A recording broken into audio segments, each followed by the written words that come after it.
우리 예배합시다.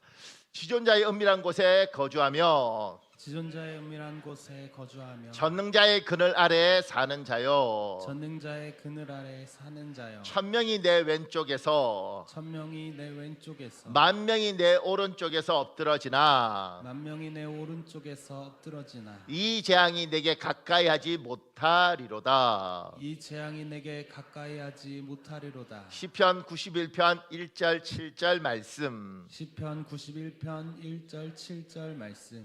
우리 기도하겠습니다. 하늘에 계신 우리 아버지여, 하늘에 계신 우리 아버지여, 제가 지존자의 보호 아래 거주하며 제가 지존자의 보호 아래 거주하며 전능자의 그늘 아래 살게 하옵소서. 전능자의 그늘 아래 살게 하옵소서. 세상이 흔들리고 세상이 흔들리고 천명이 내 왼쪽에서 천명이 내 왼쪽에서 만명이 내 오른쪽에서 엎드러질지라도 만명이 내 오른쪽에서 엎드려질지라도 이 재앙이 나와 내 가족, 이 재앙이 나와 내 가족, 내 교회와 민족에게 내 교회와 민족에게 가까이 하지 못하도록 지켜 주옵소서. 가까이 하지 못하도록 지켜 주옵소서. 예수님의 이름으로 기도합니다. 예수님의 이름으로 기도합니다. 하나님이 여러분의 기도 들으신 줄 믿습니다. 아멘. 아멘. 감사합니다. 누가복음 8장입니다. 누가복음 8장 4절에서 15절에 기록된 씨 뿌리는 자의 비유는 마태복음 13장, 마가복음 4장에서도 모두 등장하는 예수님의 아주 중요한 가르침입니다. 이 비유가 세 복음서에 각각 다르게 기록된 이유는 복음서마다 독자층이 다르고 전하고자 하는 강조점이 다르기 때문입니다. 그러니까 같은 본문을 설교해도 주일학교 설교할 때, 중고등부 설교할 때 청중이 다르고 대상이 다르고 강조점이 다르니까 이 변형들이 있잖아요. 그것처럼 복음서도 그렇다는 겁니다. 마가복음 4장 13절에서 예수님은 너희가 이 비유를 알지 못할진데 어떻게 모든 비유를 알겠느냐라고 말씀하셨습니다. 학자들이 이 비유를 모든 비유의 열쇠 또는 비유 중의 비유라고 부르는 이유가 바로 여기에 있습니다. 오늘 이 귀한 비유를 통해 하나님께서 우리 각자에게 말씀하시고 싶은 메시지를 듣는 시간을 가지겠습니다. 오늘 예배 가운데 성부 하나님의 은혜와 성자 예수 그리스도의 사랑 그리고 성령 하나님의 충만한 임재가 우리 모두와 함께 하시기를 예수님 이름으로 축복합니다. 아멘. 감사합니다. 귀 있는 자는 들을지어다. 우리 누가복음 8장인데 여러분 읽어볼래요? 시작. 각 동네 사람들이 예수께로 나와 큰 무리를 이루니 예수께서 비유로 말씀하시되 씨를 뿌리는 자가 그 씨를 뿌리러 나가서 뿌리세 들을 귀 있는 자는 들을지어다. 제자들이 이 비유의 뜻을 물으니 이르시되 하나님 나라의 비밀을 아는 것이 너희에게는 허락되었으나 다른 사람에게는 비유로 하나니 이는 그들로 보아도 보지 못하고 들어도 깨닫지 못하게 하려 함이라. 8절에 들을 귀 있는 자는 들을지어다. 이 비유 이제 씨 뿌리는 자의 비유를 이야기할 때 요 씨가 뭔지 씨 뿌린 자가 뭔지 그 이야기에 집중을 하는데 그 전에 저기에 이렇게 이야기하는 겁니다. 들을 귀 있는 자는 들을지어다. 그리고 10절에 이는 그들로 보아도 보지 못하고 들어도 깨닫지 못하게 하려 함이라 이렇게 돼 있습니다. 보십시오. 우리는 몸에 기가 달려 있어도 정작 중요한 걸 듣지 못하는 경우가 많습니다. 이 기가 있어도 중요한 걸 듣지 못하는 경우가 있죠. 그래서 아무리 말해도 소용이 없어. 아빠는 귓구멍이 막혀서 제가 쓴 게 아니고 저 찾다가 보니까 저런 문장이 있더라고. 애가 아무리 말해도 소용없어. 아빠는 귓구멍이 막혔어. 차라리 콧구멍이 막힌 게 낫지 귓구멍이 막히면 골치 아픕니다. 이 세상에 들을 게 없는 사람들이 많습니다. 그러니까 귀가 있는데 들을 귀가 없어요. 참 대화가 안 됩니다. 그들로 보아도 보지 못하고 들어도 깨닫지 못하게 하려 함이라. 우리가 혹시 영적으로 보지 못하고 깨닫지 못하는 상태일지라도 적어도 예수 그리스도를 따르는 사람이라면 보려고 애쓰고 들으려고 노력해야 합니다. 그러니까 우리가 예수 믿는 사람들인데 이게 대화가 안 되는 사람들이 있습니다. 진짜 좀 막말로 귓구멍에 막힌 것처럼 어떻게 저렇게 대화가 안 되지? 근데 이제 인간이 태어날 때부터 이해력이 좀 떨어질 수도 있지 않겠습니까? 사람이 태어날 때부터 명석함이 좀 떨어지고 남의 말을 잘 못 알아듣는 경우도 있을 수 있지 않습니까? 그럼 어떡하겠습니까? 그것밖에 안 되게 태어난 걸. 그런데 예수 믿는 사람은 그렇게 그걸 이해력이 떨어지더라도 어쨌든 들으려고 애쓰고 노력해야 되는 거죠. 제가 이렇게 적었습니다. 허리를 굽히면 어린아이 이야기에 귀를 기울일 수 있습니다. 나의 말하는 시간을 줄이고 상대방에게 기꺼이 말할 기회를 양보하면 우리는 들을 수 있습니다. 교만한 사람은 허리를 굽혀 어린아이 이야기를 듣지 않습니다. 상대방에게 말할 기회를 양보하지 않습니다. 상대방과 대화하기 위해서 허리를 굽히고 말할 기회를 양보하는 사람은 겸손한 사람입니다. 제가 이제 보다가 이런 그림을 한번 봤어요. 이게 경청이라는 저 책은 베스트셀러입니다. 그러니까 눈높이를 아이한테 이렇게 맞추고 있는 저 그림이 제가 좋아서. 그리고 우리 어렸을 때는 학교에서 저 종이컵 이런 거 가지고 저런 거 이제 실내에서 이렇게 전화기 저거 했습니다. 근데 지금 가만 생각해 보면 교실에서 다 들리는데 이거 한다고 이게 뭐지? 근데 우리는 하여튼 순진하게 했습니다. 예수 믿는 사람이 뭐냐? 예수쟁이가 뭐냐? 이렇게 질문할 때 예수 믿는 사람은 예수님 믿는 사람이죠. 이러면 답이 없습니다. 이걸 이제 논리학에서는 순환 논리라고 이야기를 하더라고요. 경제학자가 뭐냐? 경제학을 연구하는 학자입니다. 역사학자가 뭐냐? 역사를 연구하는 학자입니다. 그러면 답이 없습니다. 왜냐하면 그래 갖고는 이해가 안 되는 거죠. 예수 믿는 사람이 뭐냐? 예수쟁이 뭐냐? 예수 믿는 사람입니다. 이렇게 하면 답이 없는 거죠. 예수 믿는 사람이 뭐냐? 그럼 구체적인 거 하나가 나와야지 아하 이렇게 되는 거죠. 그러면 예수 믿는 사람은 뭐냐? 들을 기 있는 사람이라는 겁니다. 이해력이 좀 떨어져서 들을 기가 없다 할지라도 들으려고 노력하는 사람이라는 겁니다. 너희 아빠는 장로님이셔? 너희 아빠는 교회 다녀? 우리 아빠는 교회 다녀. 그럼 좋겠다. 너희 아빠는 네 이야기 잘 들어주겠다. 예수쟁이라고 말을 할 때 예수 믿는 사람은 남의 이야기를 잘 듣는 사람. 이해력이 알아들으면 너무 좋고요. 들을 기가 있으면 너무 좋고요. 그게 없더라도 잘 들으려고 노력하고 내가 말하기보다는 저 사람에게 말할 기회를 주는 사람. 근데 갑자기 설교하는데 왜 이렇게 누군가가 목사님은 말할 기회를 주나요? 목사님 있어 보니까 목사님 계속 말씀하시던데 나도 이게 설교하면서 괴롭습니다. 그리고 참 지금 목사들 세계에서 제가 요 정도 위치가 어떻게 되니까 들을 수가 없고요. 자꾸 마이크를 주고 목사님이 한 말씀 하래요. 굉장히 위험한 거란 말입니다. 왜냐하면 들을 기회가 자꾸 줄고 항상 가면 마이크를 잡고 이야기를 할 수밖에 없는 위치. 남에게 듣기보다는 자꾸 설명해야 되는 위치에 있는 사람. 위험한 겁니다. 그러니까 제가 이렇게 보면 부부 사이가 좋았던 부부들은 특히 연애할 때 좋은 부부들은 열심히 듣지 않습니까? 그래서 옛날 그런 이야기 있었습니다. 덕수궁 돌담길에 옛날에 연애를 덕수궁 돌담길을 돈이 없으니까 걸어다니면서 했는데 덕수궁 돌담길에 연인들이 12시간 지그들 이야기하는데 받아줄 게 하나도 없다는 겁니다. 그것도 열심히 듣습니다. 근데 어느 날부터 안 듣죠.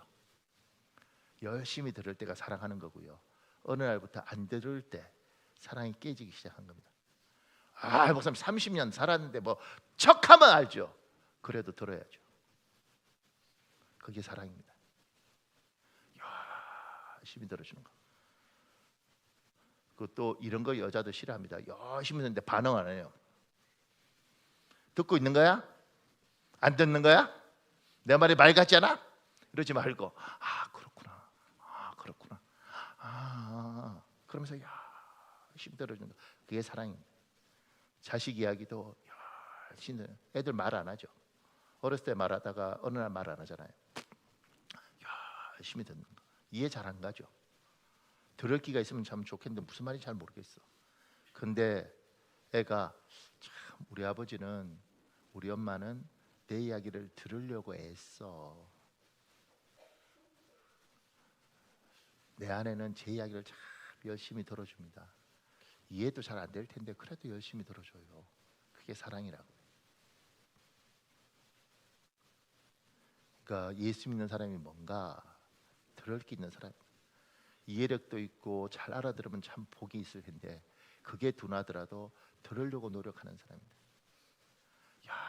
열심히 들으려고 노력하는 사람. 저는 우리 교회 부교육자도 참 많이 어쨌든 이렇게 지나갔잖아요. 아주 많지는 않지만 우리는 한 번 있으면 오래 있어서. 그런데 참고로 많은 교회는 부교육자 때 한 2년 있다가 사임합니다. 우리 교인들은 아주 평생 있는 것처럼 아는데 그러지 않아요. 그런데 이제 제가 미국에 이제 이번에 열린교회 10주년 했는데 그 담임 목사라고 우리 남모 목사님이 제가 이제 배우고 싶은 거죠. 뭘 배우고 싶으냐면 거기는 항상 대화를 하면 수첩을 딱 꺼냅니다. 그럼 뭐 적습니다. 막 이렇게. 예. 근데 나 놀라는 거 뭐냐? 이래도 뭘 적어요. 뭐 적어요. 내가 나중에 아니 뭘 적지? 저 사람 뭘 적지? 그랬더니 예. 그리고 나중에 내가 수첩을 이렇게 보니까 그래도 뭐 느낌표 이런 거 적는 것 같더라고. 야, 그래서 저도 그렇게 살고 싶어요. 그런데 제가 어디 관공서 이런 거 갈 때는 반드시 이제 우리 남모 목사님을 데려가요. 여러분 기억하는 사람 있는지 모르는데 홍기성 목사님, 김영진 목사님 이런 분은 안 데려갑니다. 왜냐면 관공서가 들어갔다가 오해받기 딱 좋습니다. 근데 여기 데려가요 이렇게. 그러면요 공무원들이 참 잘해줍니다. 그러니까 제가 갈 때 저는 이제 그게 잘 안 되는가 봐요. 근데 이러고 예 이러고 있는데 뭐가 기분 나쁜지 하여튼간 전 좀 오래 걸려요. 근데 여기는 하여튼간 거기서 여기가 막 예, 이러면 거기서 뭐든지 빨리 처리해주고 잘해줍니다. 제가 갈 때마다 신기하죠 이렇게. 그래서 뭐 어디 가면 제가 리더니까 제가 도장 찍어야 되는데 저는 옆에 서 있고 여기가 앉습니다. 여기가 막 적어요. 이 사람하고 둘이 이야기하죠. 이러다가 목사님 그러면 해요. 그래서 제가 보면서 야 이게 잘 들어주고 이거. 근데 이번에 제가 이번 주 주일날 저녁부터 화요일날 오후까지 이제 꼬박 밤 12시까지 계속 젊은 목사들 세미나에 이렇게 어쨌든 멘토로 참여했습니다. 우리 몇 명이 했는데 근데 이제 그 요거 전체를 이제 준비했던 사람이 교민 교수였는데 어느 대학교 교민 교수였는데 여기가 제한테 와서 저보다 후배니까 저 눈을 이렇게 마주치고 예 목사님, 목사님 맞아요 목사님. 그런데요 내가 뭐 하냐면 뭐든지 막 주고 싶더라고 이렇게. 참 우리 마누라도 이렇게 안 들어주는데 막 예 목사님 제가 그렇다고 난 저렇게 못 사나. 우리 약간 뻣뻣하거든요. 예 뭐 쑥스럽고 근데 목사님 예 목사님 제가 전화드리겠습니다. 예 목사님. 그런데 간사다는 느낌이 아니고 야 나도 저렇게 살면 얼마나 좋을까. 못 살겠어 그렇게. 근데 우리 예수 믿는 사람들은 어쨌든 들을 기가 없으면 하나님 앞에 들을 기를 달라 그러고 들을 기가 없는 거 어떡하겠어요. 이해력이 떨어지는 거예요. 그런데 누군가에게 내가 말할 것보다는 누군가에게 말할 기회를 주고 그 사람의 눈높이를 맞춰서 허리를 굽히고 힘이 들어주는 사람. 저는 우리 교인들이 그런 예수 믿는 사람 되기를 예수님 이름으로 축복합니다. 오늘 놀라운 게 뭐냐 1부터 요 설교하니까 잘 듣더라고요.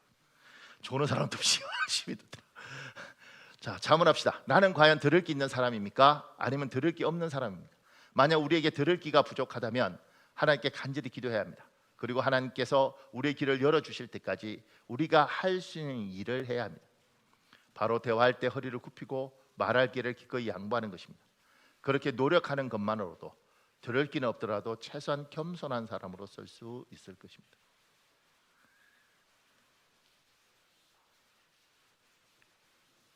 자 보십시오. 이 비유는 이러하니라. 씨 뿌리는 자의 비유는 세 가지 요소가 비유의 중심을 이루고 있습니다. 씨가 있습니다. 씨는 하나님의 말씀 복음이고요. 씨 뿌리는 자입니다. 씨 뿌리는 자는 복음을 전하는 자, 하나님의 말씀을 전달하는 자, 씨 뿌리는 자입니다. 밭이 있습니다. 밭은 사람의 마음 상태입니다. 밭은 네 가지 종류로 나누는데 길과 돌밭, 가시, 떨기 좋은 땅입니다. 제가 이걸 도표로 이렇게 그렸습니다. 씨가 하나님의 말씀입니다. 그러니까 여러분 이게 오해하지 않아야 될 것들이 하나님의 말씀은 오직 예수님만 하나님이시다. 그리고 하나님만 섬겨라. 이것만 하나님의 말씀이 아니에요. 제가 이제 이번에 어떤 후배 목사를 봤는데 그분이 그러더라고요. 목사님 저는 모든 설교에 예수의 피가 있어야 된다고 생각합니다. 이렇게 하더라고. 이제 난 심각했죠. 난 예수의 피가 없을 때도 있는데 모든 것이 예수의 피 이렇게. 그래서 제가 어떻게 하겠어요? 그래 목사님 열심히 하십시오 이렇게 했는데 왜냐면 그때는 알아들을 기가 없는 거거든요. 왜냐면 그 과정을 통과해야 됩니다. 예수 그리스도가 하나님이시고 우리가 그분을 섬기고 그분을 사랑하는데 제일 중요하지. 그렇던 예수님이 뭐라고 그랬어요? 오른밤 때리면 왼밤 내주고 오리 가면 심리가 이런 이야기 예수님이 하잖아요. 인내하라 그러고 섬기라 그러고 나는 섬기러 왔다 그러고.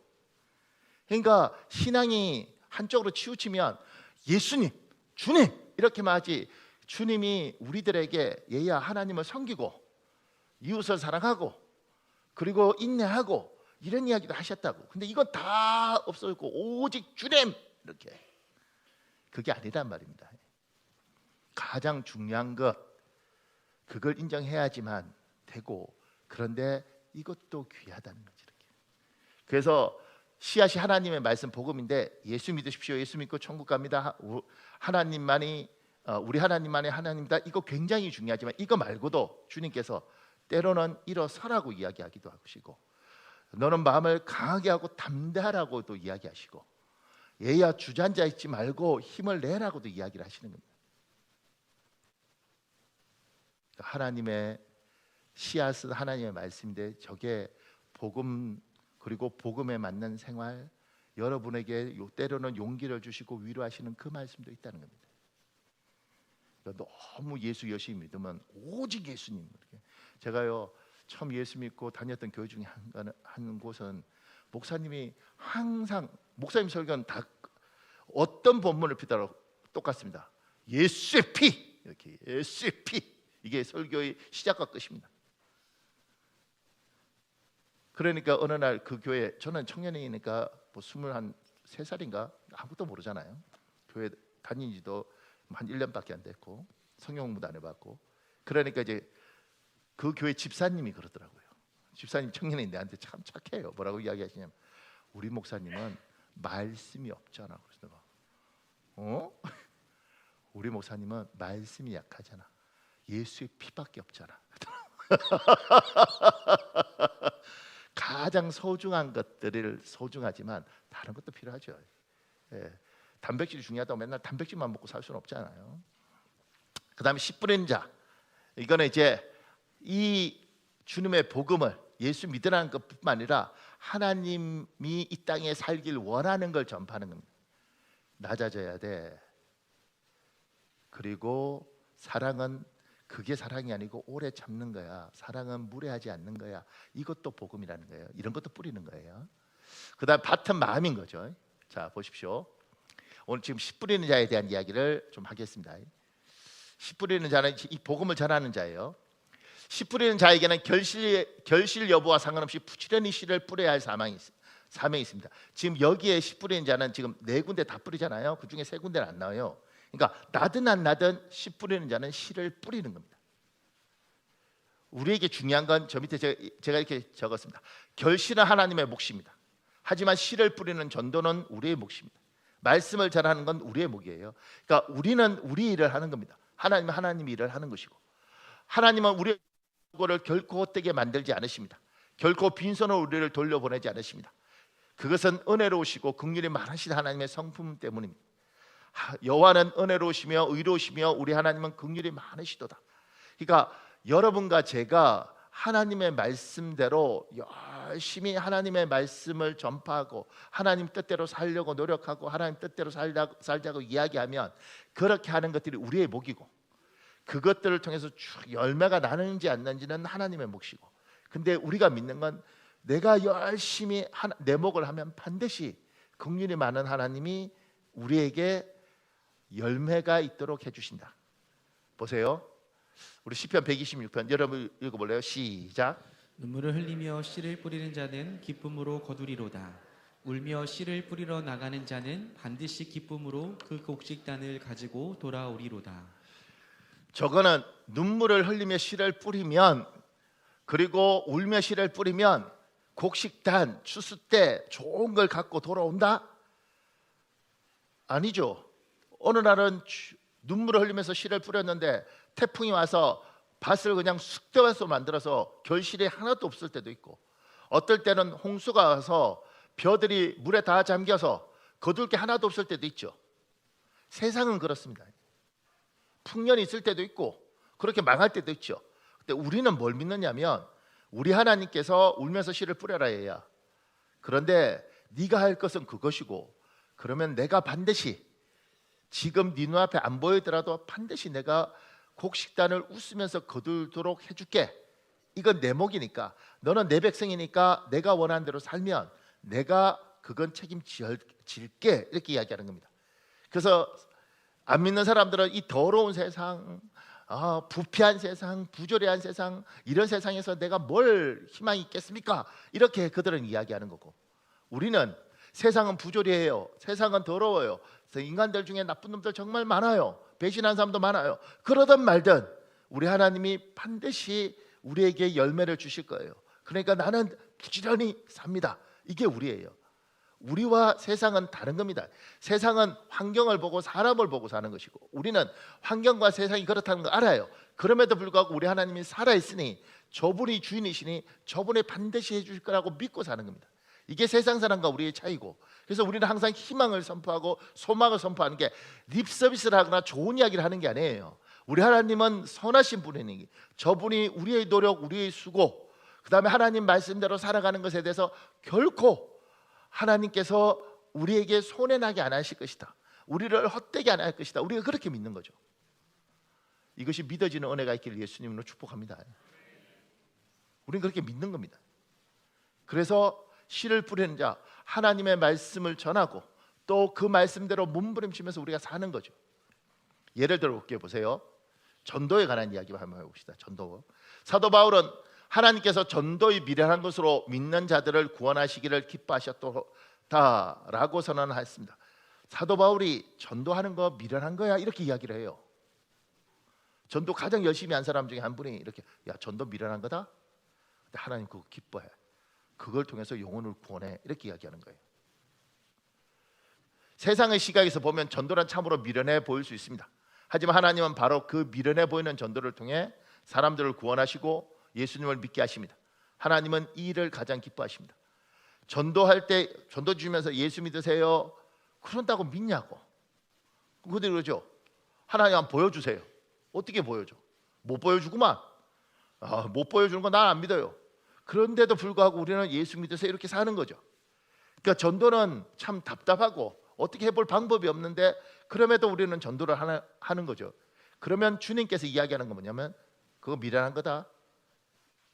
미련한지 알지만 그 미련한 걸 해라 얘야. 그러면 내가 구원을 줄게, 이렇게 이야기하는 거예요. 우리는 우리 일을 하는 겁니다. 그러면 하나님이 하나님 일을 하는 거죠. 보세요. 이번에 이분 돌아가시고 참 여러 가지 기사가 많아요. 저 사진에 의미가 있는 건, 평생 예수 안 믿다가 돌아가시고 저 십자가 있다는 것, 성도 이렇게 적혀 있는 게 놀랍고요. 근데 저분이 이제 38년 동안 후배 개그맨이 전도를 했다는 거 아닙니까? 그러니까 38년 동안 전도를 하고 38년 동안 기도를 하고 38년 동안 버티고, 대단한 거죠. 그러다 돌아가시기 뭐 한 달 좀 전에 믿으시고 딸에게 꼭 하나님 믿어라 유언하고 그러고 가셨다는 겁니다. 그럼 제가 저게 우리에게 주는 위로가 뭐냐면, 38년 동안 전도해서 안 되는가 보다, 내가 정말 헛것 했는가 보다, 노력해도 수고해도 아무 의미가 없는가 보다, 이렇게 우리가 좌절하고 낙심할 때 하나님께서 이 부분에 대해서, 너희가 수고하고 애쓴 것에 대해서 선하신 하나님께서 반드시 긍휼을 베푼다는 것, 저게 그 열매 중에 하나라고 생각하니까 위로가 되는 겁니다. 38년 전도의 씨앗을 뿌린 사람도 놀랍고, 거절한 사람도 놀라운데 마지막에 저렇게 믿는 것도 놀랍고. 참고로 여러분과 저는 최소한 우리는 우리 가족을 구원해야 될, 우리 가족을 전도해야 될 의무가 있습니다. 아멘. 근데 이제 이런 거 있잖아요. 어떻게 전도할 것인가. 그러니까 내가 말을 한다고 얘가 안 오죠. 내가 말을 한다고 아내가 오거나 남편이 오진 않아요. 그런데 내가 할 수 있는 건 이제 하는 거죠. 또 하나는 우리 교회에서 옛날에 이런 분이 계셨는데 이제 어느 날 교회로 오셨어요. 근데 왜 오셨냐면 여자분이었는데 우울증이에요. 우울증이라서 어떻게 해야 될지 모르겠는데 남편은 또 교회 다니는 거 아주 싫어하고 자기도 안 믿었는데 교회를 왔다 가면 마음이 편한 거죠. 그래서 왔다가 집에 가면 남편이 얼굴 좋아 보이네. 여보 교회 갔다 왔어요. 그래? 그렇게 교회 갔다 오면 얼굴이 좋아 보이고 안 가면 얼굴이 안 좋아 보이고. 그러니까 이 남편이 나중에 이렇게 이야기하는 거예요. 제가 그 남편 얼굴 한 번 봤는데 한 번인가 두 번 봤는데 이러는 거죠. 아니 약도 먹는 판국에 우울증 때문에 저렇게 죽고 싶다 이러는데 교회 갔다 와서 얼굴 좋으면 가야지. 뭐 절에 갔다 오면 좋으면 절이라도 가야지. 어디든지 가야죠. 우리는 믿음하고 상관없습니다. 그냥 약 먹는다고 생각하고. 제가 그때 진리를 하나 깨달았죠. 그러면 아내가 교회를 갔다 아내만 믿고 남편이 안 믿을 때 저 집안은 왜 교회를 안 올까? 이 교회 갔다 와서 집에서 생걸생걸 웃으면서 노래도 부르고 뭐가 그렇게 좋아? 교회 갔다 오면 참 좋아요. 마음도 편안하고 왠지 당신한테 막 잘해줘야 될 것 같고 애들을 위해서 뭐 열심히 해줘야 될 것 같아요. 이렇게 하면 남편이 교회 가라 그러겠죠. 대부분 교회 갔다 오면 여보 밥은 예배 드리고 와서 피곤해 죽겠는데 가뜩이나 우리 목사님은 설교도 길게 하는데 당신이 먹어 막 이렇게 그러면 뭐예요? 가지 말라고 그러죠. 그러니까 여기서 여러분은 이 빌라 사람들이요, 여러분 우리 다 보고 있습니다. 그러니까 여러분은 반드시 교회에서 집에 갈 때까지는 헤헤 웃고 가야 되는 겁니다. 은혜 못 받아도 뭐 어떡하겠어. 은혜 못 받아도 갈 때는 이렇게 부부끼리 웬만하면 손잡고 가고 저 교회는 그렇게 다정해 보이대 이렇게. 제가요 벽산 아파트에 놀라는 게 뭔지 아세요? 이렇게 가다가 저번에는 가다가 경비 아저씨가 인사해서 경비한테 늘 인사하거든요. 안녕하세요. 그런데 그날은 처음 보는 아저씨가 저한테 인사해서 안녕하세요. 그래서 제가 예 안녕하세요. 그러면서 갑자기 이상한 생각이 들어서 혹시 저 아세요? 창대교회 담임 목사님이잖아. 진짜요. 그 다음에 저번에 이제 여기 이렇게 내려가는데 어떤 여자분이 이렇게 인사해서 우리 교회는 아닌데 인사하니까 그러잖아. 근데 물었죠. 저 아세요? 예 목사님 제가 저희 교회 못 갈 때는 창대교회 가서 목사님 설교 들으셨죠? 내가요 그날 가다가 가래 뵙고 싶었다고. 내가 참고 내 집까지 갔잖아. 그러니까 이게 다 누군가는 다 보고 있다고요. 그러니까 우리가 살아가는 모습들이 예배를 마치고 집에 갔을 때 어느 순간인가 아이들이든 뭐든 좋아 보인다. 그러면 마음에 복음이 심어지는 겁니다. 그 한마디 하는 것도 필요하죠. 한다고 오지 않아도 그래도 같이 예배드리면 참 좋겠다. 그러니까 우리는 우리 일을 하는 겁니다. 열매는 하나님이었고, 근데 계속 생각하는 거죠. 우리는 우리 일을 어떻게든 해야지. 이거. 그러니까 머릿속에 그걸 항상 가지고 있는 거죠. 우리는 우리 일을 한다. 결과는 열매는 하나님의 몫이다. 근데 나는 내 일을 최선을 다해서 할 것이다. 저는 저 이야기가 위로가 됐던 게 38년 만날 때마다 괴롭히는 게 아니라 때마다 오빠 교회 가야지 이런 이야기들이 어느 날 저렇게 열매를 맺는구나. 보세요. 재밌는 게 네 종류의 밭이 나오잖아요. 오직 한 밭만 결실을 해요. 그러니까 산술적으로 보면 밭이 네 개인데 이쪽에서도 폭망, 이쪽에서도 폭망, 이쪽에서도 폭망인데 여기만 난단 말입니다. 그러니까 25%. 그런데 여기서 날 때 어떻게 나냐면 30배, 60배, 100배로 나는 겁니다. 보통 이제 씨앗을 뿌리면 7배에서 10배 정도 난다네요. 보통. 그런데 30배, 60배, 100배로 나는 겁니다. 여기 다 망해도 여기서 100배 나면 이거 다 나도 괜찮아요. 그러니까 두려워하지 말고 씨를 뿌립시다. 우리는 결코 손해 보지 않으십니다. 우리는 결코 손해 보지 않습니다. 하나님은 손해 보지 않게 하십니다. 보세요, 제가 재밌는 이야기 하나. 제한테는 재밌는데 여러분 재미없을 수도 있습니다. 저분 알아요? 저분 목사님입니다. 저분 아는 분이 이상합니다. 돌아가셨는데 김영철 목사님이라는 분이에요. 아무도 몰라요. 저도 몰라요, 저분.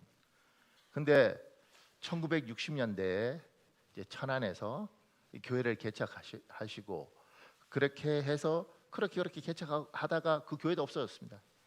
저분도 돌아가셨습니다. 그냥 개척교회 하다가 돌아가신 분이 아무도 몰라요. 한국 교회 역사에 몰라, 저 사람. 근데 저분이 개척교회를 할 때 중학교 3학년짜리가 교회에 처음 옵니다. 그리고 그 아이에게 열심히 성경을 가르치고 그 아이와 같이 이제 기도하러 갔다가 그 아이가 중학교 3학년 아이가 성령 체험을 합니다. 하나의 은혜를 경험하죠. 그리고 이제 대학은 행정학과 가서 뭐 이렇게 장사를 하려고 막 이렇게 했는데 나중에 이 아이에게 하나님이, 이 아이에게는 지금 저분이 항상 스승이었습니다. 자기 인생의 어떤 영적인 아버지 이런 사람이었습니다. 근데 이 아이가 나중에 내가 이렇게 장사하고 이렇게 하면 안 되고 하나님의 사람이 됐으면 좋겠다. 그리고 학교를 세웁니다. 이렇게. 그게 백석대학교입니다. 그리고 백석대학교를 세우고 예술대학교를 세우고 문화대학을 세우고 무슨 기술학교를 세우고 학교가 4개인가 되거든요. 그리고 거기 학생이나 뭐 이런 게 한 3만 명 이렇게 됩니다. 교직원이 한 2,000명 됩니다. 그리고 거기에서 다 예배드려야 됩니다. 그리고 목회자가 굉장히 많은 사람들이 저분의 역량 안에서 나왔죠. 저분은 몰라요. 저분이 중학교 3학년 때 걷어서 같이 기도하고 씨앗 뿌리고 성령 체험한 그 아이가 그렇게 많은 사람들의 영적인 지도자가 된 거죠. 저 사람은 그냥 자기가 할 수 있는, 저 목사님은 자기가 할 수 있으면서 내가 이렇게 한다고 내 인생에 뭐가 있을까?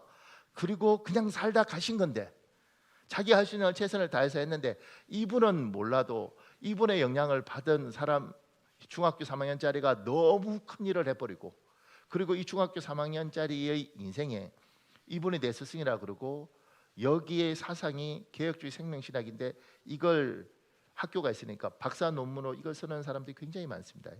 굉장히 많을 때마다 등장하는 이름이 저 김영철입니다. 처음에는 이거 누구지? 한국 역사 다 찾아도 아무도 없어요. 몰라. 씨앗을 뿌릴 때 뿌린다고 되겠어. 진짜 진짜 뭐야 이거 다 망했네. 하나님 여기서 어느 날 선하신 주께서 위로하실 때 여기서 100배가 나오는 거죠. 제가 부목사일 때 안산에서 전도 담당이었단 말입니다. 여전도에 데리고 이 동네를 전도하러 가는데 그 강팍한 사람들 참 많거든요. 동네가 사람들 살기가 피곤해서. 근데 여기서 아무리 전도해도 이 동네는 아무도 안 와요. 그러니까 전도할 때마다 이거 전도할 이유가 있나? 그리고 전도를 하는 거예요. 근데 놀라운 게 뭐냐면 교회는 매주 사람들이 등록을 해요. 근데 이쪽 동네에서 등록해요. 이쪽은 전도를 안 하는데. 그때 이제 담임 목사님 사모님하고 저하고 이제 누나같이 친하였으니까 사모님이 이렇게 이야기하더라고요. 참 우리 하나님 놀라워. 전도는 여기에서 했는데 사람들이 복을 받을 그릇이 안 돼서 저들이 오지는 못하는데 하나님이 이 사람들을 보내서 우리를 위로하시네 이러더라고요. 우리 하나님은 여러분과 제가 열심히 살 때 하나님은 결코 손해보게 안 하십니다. 아멘. 제가 이 설교 준비하면서 우리 교인들한테 꼭 하고 싶은 말이 하나 있었는데 그게 뭐냐면 지금 이제 이게 지금 제가 전도에 관한 이야기만 했잖아요. 근데 전도뿐만 아니라 하나님께서 우리에게 씨를 뿌리는 인생, 그 씨를 뿌리는 인생이라는 게 결국은 내가 회사에서든 아니면 가정에서든 내 인생에서든 여러분과 저는 씨를 뿌리는 거죠. 복음만 전도하는 게 아니라 내 인생의 추수를 위해서도 씨를 뿌려요. 그때 부지런하게 뿌려라. 목사님 뭐 기업이 더럽고 뭐 회사는 어차피 사람이 이렇게 쓰다가 버리고 내가 여기서 그렇게 충성할 필요가 있습니까? 그러지 말고 열심히 해. 그리고 가능하다면 아침에 눈 뜨면 무조건 나가라. 그리고 할 수 있는 일을 최선을 다해서 해라. 목사님 그럼 몇 살까지 해야 됩니까? 천국 갈 때까지 해라. 목사님 제가 이 나이에 그런 말씀 하시는 분 있잖아요. 김영석 교수가 그런 이야기 했습니다. 자기 65세에 명예교수를 해도 65세는 이제 그만해야 되거든요. 근데 65세에 연세대 교수 다 끝났는데 나중에 보니까 70세, 80세 때 지금까지 교수 생활 할 때 하던 것보다 훨씬 책을 많이 쓰고 강의를 많이 다녔대요. 그리고 100세 넘게 사니까 자기 생각할 때 65세 끝났다고 사람들이 다 이야기하는데 자기가 35년 100세 넘어서까지 계속 강의 다니면서 이게 뭐지? 다 끝났다 그랬는데 이런 생각을 하게 되더라는 거예요. 그러니까 여러분 인생을 하나님 앞에서 여러분이 여러분 인생의 씨앗을 뿌릴 때 목사님 저는 뭐 어차피 요 나이에 뭐가 있겠습니까? 그러다 하나님 100살까지 살게 하는 순간 그것도 건강하게 어떡할 거예요? 그러니까 부지런히 살아라. 아침에 눈 뜨면 나이 핑계 대지 말고 여러분이 할 수 있는 일들을 70이 되든 80이 되든 도전하고 분명히 상처받고 실패해도 제가 그러지 않습니까? 네 군데 중에서 세 군데 실패해도 한 군데에서 130배든 60배든 100배든 남은 다 보상받는 거니까 상처받고 해도 그냥 숨지 말고 움츠러지 말고 부지런히 나가서 젊은이뿐만 아니라 여러분의 인생을 개척해라. 그 하나님이 이야기하라고 그러시는 것 같더라고. 아멘. 그러니까 핑계 대지 마시고 몸이 아프죠. 그리고 상처도 많고 세상이 부패하고 더럽고 그리고 어떤 분이 그러더라고요. 자기 회사에서 사람을 뽑는데 스펙을 보니까 너무너무 대단하더래요. 와, 참 나는 내가 옛날 같으면 난 여기 입사도 못했겠다. 그리고 너무너무 그래서 얘를 뽑으려나 그런데 그렇게 봤는데 나중에 보니까 그 사장님의 누나의 사촌 동생인가 뭐 그렇게 뭐 하여튼 조카인가 뭐 그걸 뽑더래요. 스펙 쌓고 이거 다 의미 없지. 그러면서 세상은 그렇게 말하는 거예요. 그러니까 부패하고 썩고 의미가 없어. 이게 세상이 하는 이야기입니다. 속으면 안 됩니다. 세상은 원래 그랬습니다. 옛날부터. 세종대왕 때는 안 그런 줄 알았습니까? 옛날부터 그랬습니다.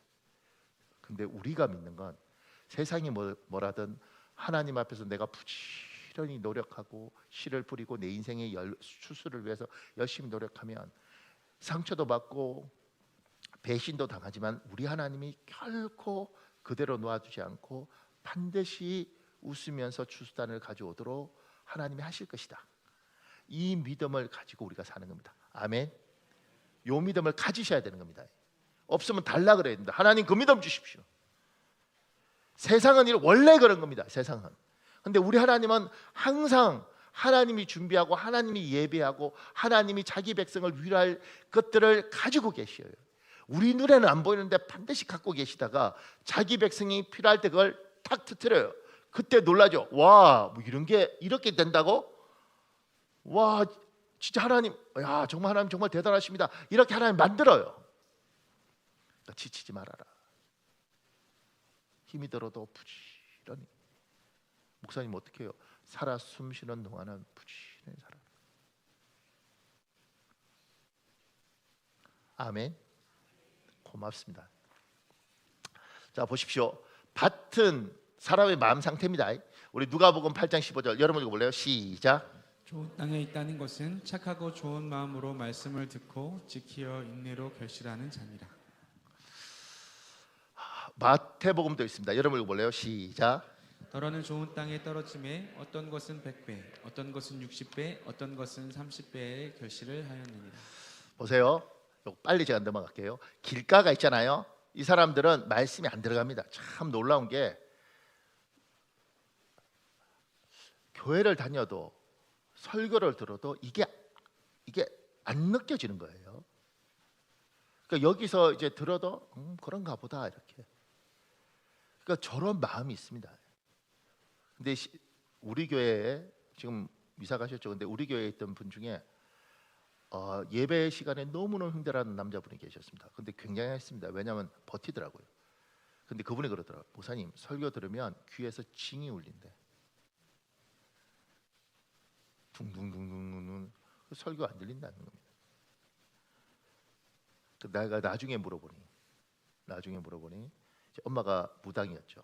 그래서 어렸을 때 엄마 따라서 엄마 굿할 때 징치고 다녔대요. 근데 나중에 예수를 믿었는데, 그래서 우리 교회 왔죠. 그런데 예배에 앉아 있으면 영적 전쟁을 한다고 설교 안 들리는 겁니다. 그러니까 사단이 그렇게 역사하는 사람도 있습니다.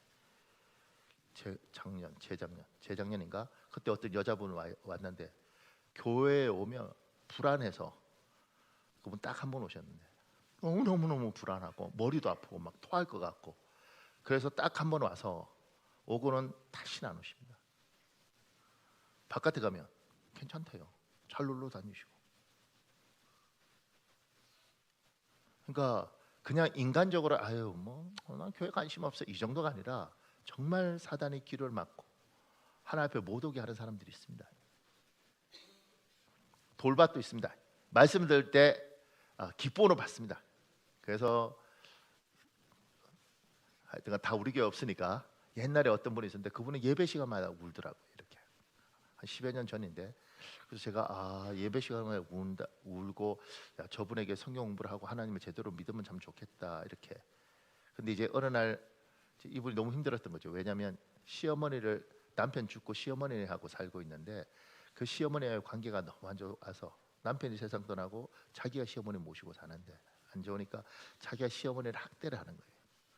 그러니까 학대를 하고 예배당에 왔으니까 괴로운 거죠, 자꾸. 그러니까 교회 다니기가 너무 힘든 거죠. 그러면 잘하면 좋을 텐데 가면 너무 밉대. 죽은 남편도 믿고 얹혀 사는 시어머니도 믿고.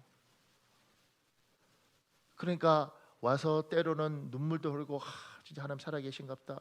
저 말씀이 내 말씀인데 이렇게 하더라도 집에 가서 그런 일들이 있으면 교회 오기가 쉽지 않은 거죠. 가시떨기 같은 사람들도 있습니다. 그러니까 계속 갈등하죠. 저분들 막 은혜도 받았다가 세상도 좋고, 그래서 교회 와서 울기도 잘하고 심지어 방언도 하고 어느 날 보면 없어 어디 갔냐 그러면 열 받아서 어디 갔대 이런 사람도 있고. 좋은 땅도 있는 겁니다. 그러니까 이제 다른 거 말고 우리 좋은 땅 이야기만 좀 한번 해보면, 보세요. 좋은 땅은 첫 번째 간절한 마음으로 말씀을 듣고 깨닫습니다. 그러니까 말씀을 간절했죠. 베레아 사람들이 저랬습니다. 그다음 두 번째, 말씀을 지키고 행동합니다. 말씀을 듣고 간절한 마음으로 말씀을 듣고 그걸 어떻게든 지키면서 행동하는 겁니다. 그러니까 여러분 잊지 마십시오. 설교를 듣고 말씀을 듣고 좋네 그걸로 끝나면 안 되는 겁니다. 그러면 인생이 변화가 없습니다. 반드시 행동으로 옮겨야 되는 겁니다. 그러니까 오늘 들을 기가 있느냐, 아니면 들을 기가 없으면 들을 기를 달라 그러고, 그리고 들을 기가 없으면 최소한 들으려고 노력을 해라 그러면 그렇게 가야 되는 겁니다. 상대방에게 말할 기회를 주고 내 말을 줄이고 그 눈높이에 맞춰서 해라 그러면 이렇게 살면 됩니다. 어렵죠. 그럼에도 불구하고 하려고 노력하는 겁니다. 하나님 도와주십시오. 그러면 내가 할 수 있는 일을 하면 그 다음에 하나님이 하시는 겁니다. 많은 사람들이 예수를 믿고 움직이지를 않습니다. 그냥 듣고 때로는 예배 시간에 울고 그리고 하나님 미안해요 그리고 그냥 가면 인생에 변화가 없는 겁니다. 하나님이 여러분과 저를 부르신 건 바꾸어 주려고 부르신 겁니다. 그러면 이렇게 말씀 듣고 하는 가운데 하나님이 여러분 마음을 탁 치면서 오는 게 있습니다. 그럼 그 말에 대해서 고민하고 그 말에 대해서 생각하고, 그리고 하나님께서 그렇게 생각하게 하신 그 부분에서 하나님이 나한테 이걸 원하시는구나 그럼 행동하면 됩니다. 그러면 인생이 바뀌어요. 고집 부리지 말고, 주께서 때로는 낮아져라 그러면 낮아지면 되고, 입 다물라 그러면 입 다물면 되고, 참아라 그러면 참으면 되는 겁니다. 주께서 여러분에게 말씀하실 때 그걸 듣고 몸으로 움직이면 그게 하루, 이틀, 3일 이렇게 1년, 2년 가면 인생을 반드시 바꾸십니다. 그래서 인내로 버텨 결실하는 겁니다. 견디는 거죠. 하나님 당신이 말씀하셨으니 그러면 내가 인내하면서 이 말씀대로 살면 하나님께서 반드시 열매를 맺습니다. 그러니까 잊지 마십시오. 하나님 말씀이 이렇게 쭉 오잖아요. 와서 여러분 마음을 탁 칠 때, 그래, 내가 하나님 말씀대로 살아야지. 그리고 그 말씀에 무너질 수도 있지만 반드시 다시 일어나야 되는 겁니다. 보세요. 예를 들면 다윗이라는 사람이 있습니다. 저 사람은 성경에서 굉장히 부족한 부분도 많지만 놀랍잖아요. 보세요. 우리가 추측할 때 15살 때 왕으로 선택받습니다. 그리고 37에 진짜 왕이 됩니다. 전체 왕. 22년 동안 왕이 될 준비를 하나님 시켰습니다. 근데 그 가운데 어떤 일이 있냐면 사울 왕 장인이 있는 거죠. 장인이 자기를 죽이려 하는 겁니다. 그러니까 이 사람에게 장인을 죽일 수 있는 기회가 몇 번이나 있었습니다. 죽이면 간단한 겁니다. 어차피 하나님이 날 왕으로 기름 부었으니까 내가 사울 왕 죽이면 되지 뭐. 그럼 빨리 얻을 수 있겠지. 이렇게 그 마음이 계산은 그렇게 되는데 하나님 그걸 원하지 않았단 말이에요. 근데 다윗이 만약에 사울 왕을 죽이지 않습니까? 그럼 어떻게 되냐면 왕을 죽인 사람, 영어로 킹 슬레이더, 그러니까 왕의 시해자 이렇게 이야기를 하잖아요. 그게 딱 붙는 순간 그 사람은 존경받을 수도 없고 사람들에게 손가락질을 받는 임금이 되는 겁니다. 그래서 다윗 왕은 사울 왕을 안 죽이는 겁니다. 어차피 하나님 반드시 날 왕으로 만들어 줄 텐데 내가 너무 힘들어서 이런 일들을 하고 내가 왕이 되어서 평생 비웃음과 그 다음에 그런 낙인을 찍혀 살 이유가 없는 겁니다. 그래서 견디는 겁니다. 22년이 굉장히 고통스럽지만 버티는 거죠. 여러분에게도 하나님이 예배하고 이럴 때 하나님이 약속할 거 아니에요. 얘야, 내가 너를 축복하고 내가 너와 함께 할게. 그리고 반드시 내가 너에게 위로해 줄게. 그러면 그거 딱 붙들고 하나님이 이렇게 말씀하셨으니 이 말씀 붙들고 이 감동 붙들고 사는 겁니다. 언젠가는 반드시 하실 것이다. 이거 하고 아무리 힘들어도 눈에는 안 보이죠. 손에도 안 잡히고 이게 되겠나? 그런데 이거 가지고 견디면서 가는 겁니다. 그러면 어느 날 되면 하나님이 그걸 이루어 놓습니다. 그러니까 가장 큰 문제는 여러분에게 말씀이 없는 사람이 너무 많습니다. 우리 교회. 그러니까 말씀이라는 게 지금 이런 말씀을 읽을 때 이걸 외우는 것보다 저 말씀, 이달의 말씀 같으면 이달의 말씀을 탁 붙잡는 거죠. 1000만인이 또는 10,000명이 내 주위에서 엎드려지든 말든 간에 하나님이 반드시 나를 지키실 것이고 나를 보호하실 것이다. 그러면 저 말씀을 내가 탁 붙들고 회사 생활을 할 때도 저 말씀을 붙들고 사는 겁니다. 하나님, 계산은 안 되지만 하나님이 이 말씀을 하나님이 나에게 주셨으니 내가 이거 붙들고 견디겠습니다.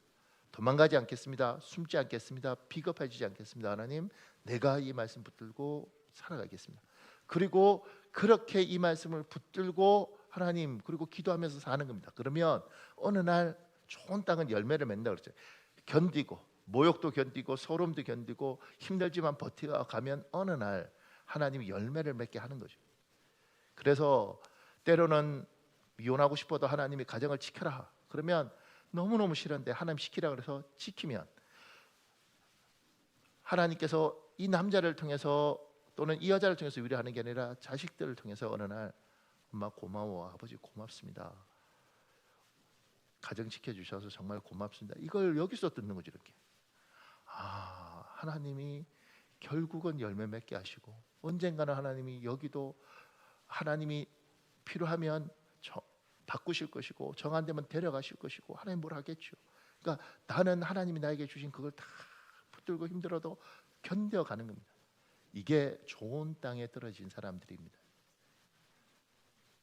근데 우리가 아쉬운 건 예배 시간에 은혜 받고 조금 전에 돌짝밭 가시밭처럼 막 울고 막 이래도 상황이 오면 목사님 못 하겠어요. 다 엎어버리겠어요. 나는 더 이상 나는 못 참겠어요.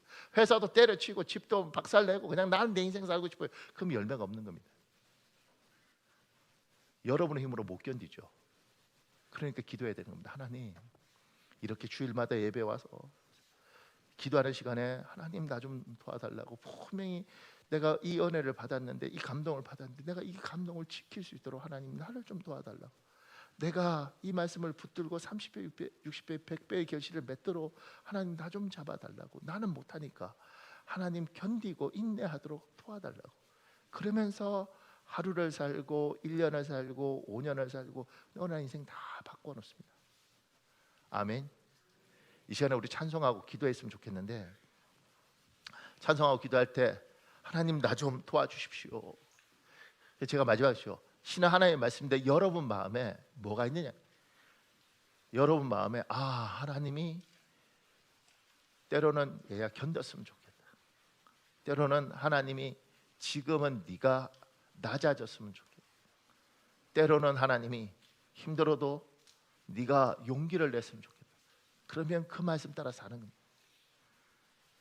이전에 찬송할 때 하나님 나에게 기도의 문을 열어주시고 내가 뭘 두고 기도해야 될지, 또 말씀이 없는 사람은 하나님 내가 어떤 말씀을 붙들고 30배, 60배, 100배의 결실을 맺어야 될지 하나님 나 좀 잡아주십시오. 이제 찬송하고 기도하겠습니다.